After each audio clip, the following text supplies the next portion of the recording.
मन शक्ति 5 तत्वों से बने हुए हमारे इस शरीर को माया ने पूरी तरह से अपने कब्जे में ले रखा है। आज तक अनेकों ऋषि महर्षियों ने हमें अनेकों बार ब्रह्म ज्ञान का उपदेश दिया, किंतु हम कहाँ पहुँचे। जब तक हम किसी संत के समीप होते हैं तो उतनी ही देर के लिए हमारा चेतन मन शांत होता है और अवचेतन मन जागृत हो जाता है। हम जो भी ग्रहण करते हैं या सुनते हैं, एक तरह से वे सबका हमारे अवचेतन मन में चला जाता है। हमारे अवचेतन मन में ही हमारे सभी जन्मों का लेखा जोखा छिपा हुआ है।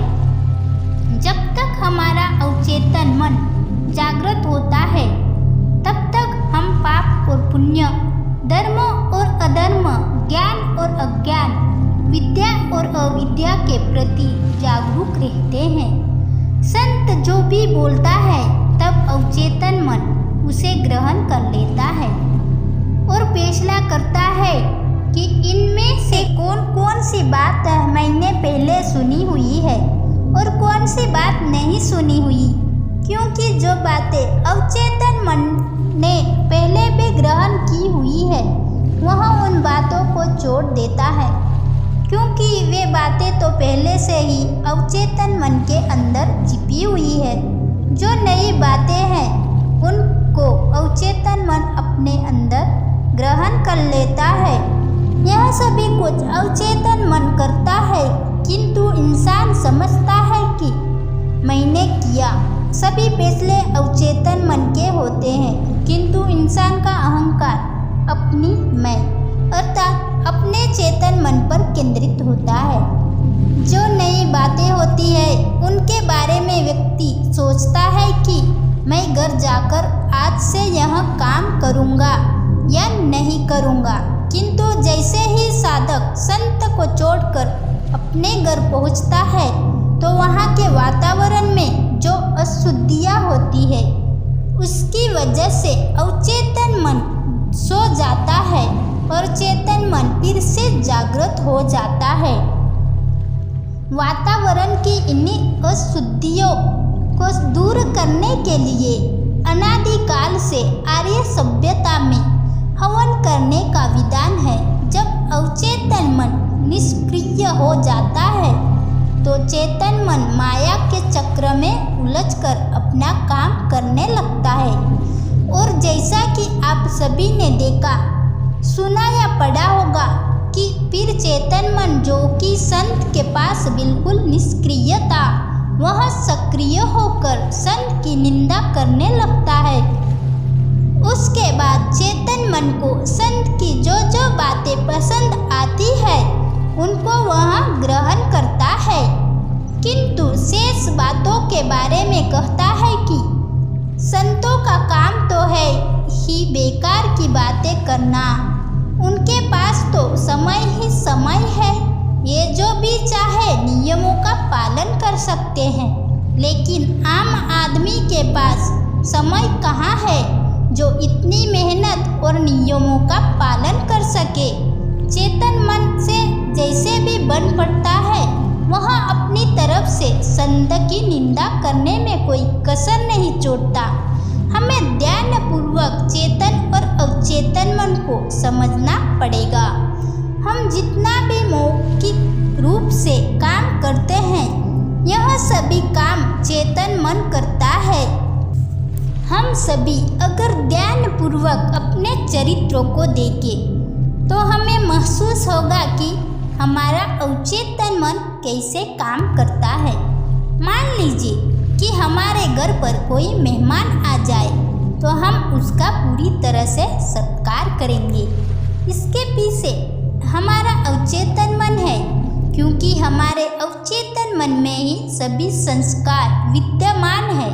इसी तरह अगर किसी को सम्मोहित कर दिया जाए, तो वह व्यक्ति आपकी हर बात मानने को बाध्य होगा, क्योंकि सम्मोहन से इसका चेतन मन गहरी निद्रा में चला गया है। किंतु अवचेतन मन हमेशा क्रियाशील रहता है। अगर सम्मोहन के द्वारा सम्मोहित व्यक्ति को किसी गलत काम के लिए निर्देश दिया जाए जो कि अवचेतन मन में संस्कारों के खिलाफ हो, जैसे कि सम्मोहित व्यक्ति को अगर कहा जाए कि तुम संपूर्ण रूप से निर्वस्त्र हो जाओ, तो ऐसा सुनते ही सम्मोहित व्यक्ति का सम्मोहन टूट जाएगा और वह जाग जाएगा। इस तरह हम ध्यानपूर्वक अपने चेतन और अवचेतन मन को समझ सकते हैं।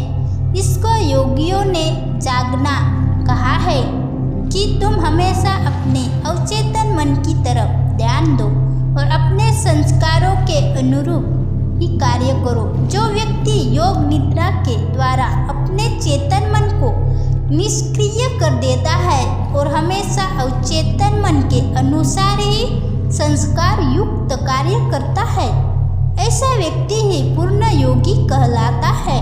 जिसने योग के द्वारा माया को जीत लिया और चेतन मन को अवचेतन मन में पूर्ण रूप से विलीन कर लिया। हम कितना भी पढ़ ले, जान ले, समझ ले, किंतु जब तक हमें संपूर्णता प्राप्त नहीं हो जाती, हम अधूरे हैं और तब तक जिज्ञासाएं जन्म लेती रहेंगी। हर साधक के अंदर एक इसके अपने पूर्व जन्म के संस्कारों के अनुसार ही जिज्ञासा जन्म लेती हैं। अनेकों बार समझ जाने और समझने के बाद भी साधकों के मन में एक प्रश्न पैदा होता है कि क्या हम सिर्फ नाम के द्वारा ही उस परमात्मा को पा सकते हैं या नहीं। अगर कोई भी व्यक्ति परमात्मा के किसी भी नाम का जाप करे तो वह उस मंडल तक ही पहुंच पाएगा जिस मंडल तक उस नाम की सीमा रेखा है। मान लीजिए आप राम, कृष्ण, नारायण, हरि आदि शब्दों को इस्तेमाल करते हैं तो आप सिर्फ शस्त्र दल तक ही पहुंच पाओगे, क्योंकि शस्त्र दल त्रिलोकीनाथ नारायण का स्थान है। इसलिए अगर आप नारायण या उसके किसी भी पर्यायवाची शब्द का जाप करते हैं तो हम वहीं तक पहुंच पाएंगे।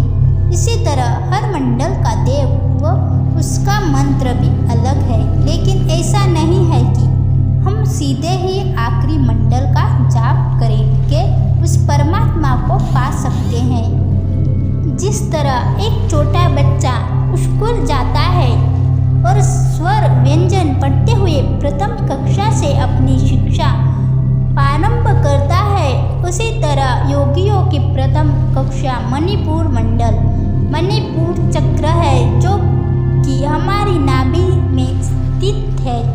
कुछ दिव्य महापुरुष त्रिकुटी पर ध्यान लगाना बताते हैं कि यहीं से अपनी ध्यान साधना प्रारंभ करो।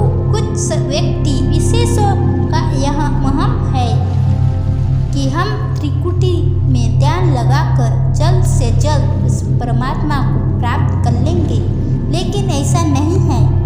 आप नाभि से प्रारंभ करें या चाहे तो त्रिकुटी से, दोनों में समय और मेहनत एक ही लगेगी। अनेकों ही साधक त्रिकुटी में ध्यान लगाकर प्रकाश को देखने व शब्दों को सुनने की कोशिश करते हैं, लेकिन ध्यान से देखा जाए तो जिन साधक को त्रिकुटी में प्रकाश एवं दिव्य ध्वनि सुनाई पड़ती है, जैसे ही त्रिकुटी प्रकाशवान होगी वैसे ही नीचे के सभी मंडल भी प्रकाशवान होंगे। इसीलिए अनेकों महापुरुषों ने नया विधान बनाया जिसमें कि न तो अधिक समय लगता है और ना ही अधिक मेहनत की आवश्यकता है, क्योंकि अगर आप नाभि से प्रारंभ करते हुए त्रिकुटी तक पहुँचते हैं तो एक एक मंडल को जागृत करने में अधिक समय लगेगा। इसी तरह अगर हम त्रिकुटी में ध्यान लगाते हैं तो हमें समय अधिक लगेगा, लेकिन इस नए विधान के अनुसार अगर साधन की जाए तो नाभि से लेके त्रिकुटी तक के सभी मंडल शीघ्र ही क्रियाशील हो जाएंगे, क्योंकि परमात्मा का निज नाम ओम है। इसीलिए हमें ओम के अ, उ म को लेकर यह साधना करनी होगी। जो साधक इस साधना को करना चाहे वह पद्मासन या सिद्धासन में बैठकर, अगर कोई साधक है आसन न लगा सके तो सुखासन में बैठकर मेरुदंड को सीधा रखते हुए नाभि के अंदर अ, हृदय के अंदर ओ, उ और त्रिकुटी में म का ध्यान करते हुए दीर्घ स्वर में ओम का जाप करें। जहाँ तक संभव हो सके श्वास को गहरा लेते हुए ओम का जाप व ध्यान करें। साथ ही साथ नाभि के अंदर पीले रंग का, हृदय में हरे रंग का, एक त्रिकुटी में सफ़ेद रंग का ध्यान करें। ऐसा करके साधक थोड़े ही समय में नाभि से लेके त्रिकुटी तक के सभी मंडलों को प्रकाशवान बना सकता है। जब त्रिकुटी में प्रकाश व दिव्य ध्वनि सुनाई देने लगे तो उसके बाद ही साधना किसी योग्य गुरु के निर्देशन में करें, क्योंकि त्रिकुटी से आगे का रास्ता मुश्किल ही नहीं अपितु खतरनाक भी है।